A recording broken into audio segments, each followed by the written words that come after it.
नमस्कार मंडळी. तर आज आपण बनवणार आहोत वांग्याचं भरतं. म्हणजे जे मोठं वांगं असतं त्याचं चटणीसारखाच असा प्रकार आहे. म्हणजे अगदी मॅश करून ते बनवायचं असतं. नॉर्मल भरता नाही आहे हे. तर मोठ्या वांग्याचं भाजून ते व्यवस्थित कसं भरतं बनवायचं ते आपण आज बघूया. त्यासाठी काय काय लागणार आहे ते सुद्धा बघूया. चला तर मग करूया सुरुवात. तर इथे मी 2 मोठे कांदे घेतले आहेत, त्याची सालं काढून घेतलेले आहेत आणि ते मी गॅसवर भाजून घेते आहे. आपल्याकडे चूल असेल तर आपण ते चुलीमध्येही भाजून घेऊ शकतो. आणि त्याचबरोबर मी इथे छोटासा सुक्या खोबऱ्याचा तुकडा घेतलेला आहे, तो पण मी व्यवस्थित भाजून घेते आहे. हे व्यवस्थित भाजले गेले पाहिजेत सगळ्या बाजूने. आणि इथे मी 2 मोठी वांगी घेतलेली आहेत आणि ही वांगी घेताना थोडी हलकी असतील अशीच वांगी घ्यायची आहेत की त्यामध्ये बिया कमी असतील आणि ती जून झालेले नसतील. आता या वांग्यामध्ये मी मिरची आणि लसूण असे चिरा पाडून त्यामध्ये घालून घेतलेले आहेत की त्या वांग्यासोबतच मिरची आणि लसूणसुद्धा भाजले जातील. आता आपल्याला हे सगळ्या बाजूने व्यवस्थित भाजून घ्यायचं आहे. आणि आता मी थोडं थोडं करत सगळ्या बाजूनेही फिरवून घेणार व्यवस्थित. आणि त्यावर थोडंसं तेल लावून घ्यायचं आहे आपल्याला. आपण हे तेल आधीही लावून घेऊ शकतो, पण मी थोडं वेळाने लावते. आता हे सगळ्या बाजूने तेल लावून घेतलेलं आहे. हे पहा, या वांग्याला मी आधी तेल लावून घेते. तेल लावल्यामुळे याची साल काढताना आपल्याला व्यवस्थितपणे इझिली काढता येईल.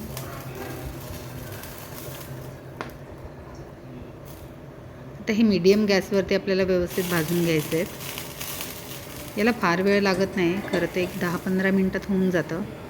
व्यवस्थित भाजले गेले पाहिजे सगळ्या बाजूने.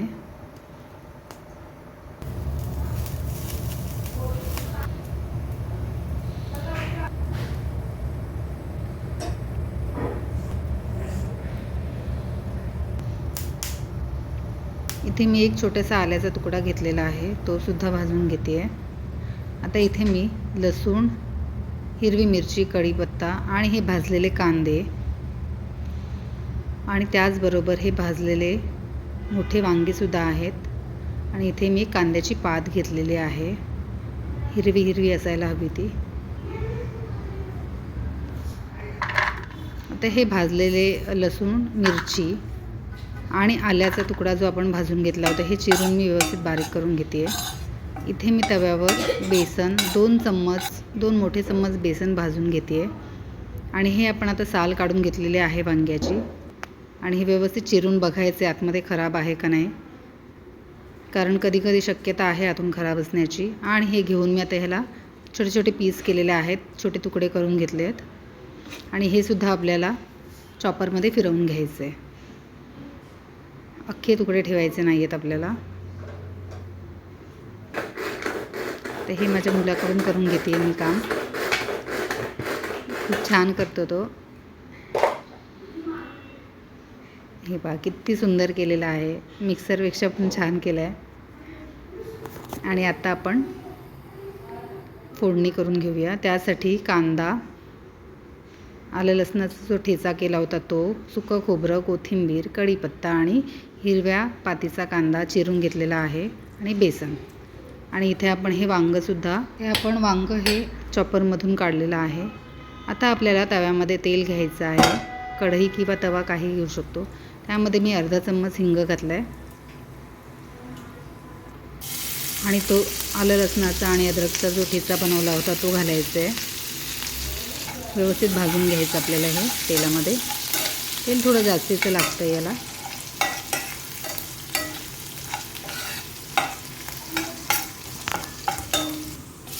यामध्ये आपल्याला चिरलेला कांदा, जो कांदा आपण भाजून घेतला होता तो चिरून घेतलेला आहे, त्यातच कढीपत्ता घालायचा आहे.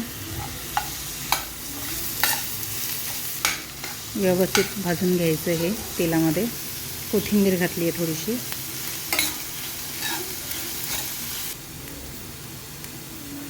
अर्धा चम्मच हळद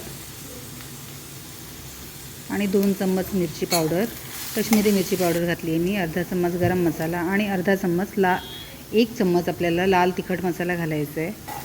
आणि 2 चम्मच मी मीठ घेतलेला आहे. आपल्या भाजीच्या क्वांटिटीप्रमाणे आपल्याला मीठ घ्यायचं आहे. आणि इथे मी हे मॅशरमधून काढलेलं वांगं जे आपण भाजून घेतलं होतं ते मी आता ह्याच्यामध्ये घालते आहे. तर हे व्यवस्थित सगळ्या बाजूने मिक्स करायचं. यातच आपल्याला पातीचा कांदा घालायचा आहे बारीक चिरलेला, आणि ते जे सुकं खोबरं भाजून घेतलं होतं ते पण आपल्याला किसून यामध्ये घालायचं. आणि हे भाजून घेतलेलं 2 चम्मच बेसन आपण घालायचं आता. आता भरतं म्हटलं तर थोडंसं बेसन आलंच. आता यावर आपल्याला झाकण ठेवायचं आहे. एक 5 मिनटानंतर झाकण उघडून बघायचं आणि पुन्हा एकदा भाजी व्यवस्थित सगळ्या बाजूने मिक्स करायची आहे. बघा भाजीचा कलर किती सुंदर आलेला आहे. काश्मीरी मिरची पावडरमुळे भाजीला खूपच छान लाल कलरचा आलेला आहे. तर यावर आपण उरलेली पातीचा कांदा आणि उरलेली कोथिंबीर घातली आहे. आता ही आपली भाजी तयार आहे. ही भाजी आपण भाकरीसोबत किंवा अगदी डाळ भातासोबत खूप छानपणे खाऊ शकतो. अतिशय अप्रतिम असा हा वांग्याचा भरता होतो. तर आजची आपली ही वांग्याच्या भरत्याची रेसिपी तुम्हाला कशी वाटली मला नक्की कमेंट करून सांगा. आणि नक्की बनवून बघा आणि गरम गरम भाकरीसोबत खाऊनही बघा. आणि माझ्या चॅनलला नक्की लाईक, शेअर आणि सबस्क्राईब करा. पुन्हा भेटूया नवीन रेसिपीसोबत. Bye bye.